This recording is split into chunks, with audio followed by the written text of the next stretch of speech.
யாருக்கும் புரியல அது என்னன்னு. நான் பெரிய ஆள் ஆகிட்டேன். நான் வர்ற வரைக்கும் தைராய்டு டெஸ்டிங் மிஷின் 3 மணி நேரம் தான் ஓடிச்சு ஒரு நாள். இன்னைக்கு 24 hours ஓடுது. பேத்தாலஜில 2 செக்மெண்ட் இருக்குது. ஒன்னு டிசீசஸ், அனதர் டிஸார்டர். நான் டிசீசஸ் தொடவே இல்லை, டிஸார்டர் மட்டும் தான் ஃபோக்கஸ் பண்ணேன். யாருக்கும் புரியல அது என்னன்னு. நான் பெரிய ஆள் ஆகிட்டேன். ஐ ஹவ் டன் ஓலா வர்றதுக்கு முன்னாடி டாக்ஸிஸ் 20 மணி நேரம் நிற்கும், 4 மணி நேரம் தான் ஓடும். உபர் வந்ததுக்கு அப்புறம் 20 மணி நேரம் ஓடுது, 4 மணி நேரம் தான் நிற்குது. எல்லாருக்கும் prosperity. A standing machine is a liability, a running machine is an asset. நான் வர்ற வரைக்கும் தைராய்டு டெஸ்டிங் மிஷின் 3 மணி நேரம் தான் ஓடிச்சு ஒரு நாள். இன்னைக்கு 24 hours ஓடுது.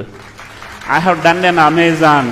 1996 பிஸ்னஸ் ஸ்டார்ட் பண்ணும்போது 2% தான் ஹோம் சர்வீஸ். பேஷண்ட் பெட் ரிட்டன்னா மட்டும்தான் வீட்டுக்கு பேஷண்ட் டெக்னீஷியன் வருவான். 2016 95% இந்தியாவில் ஹோம் சர்வீஸ். அதை கொண்டுட்டு வந்ததே நான் தான்.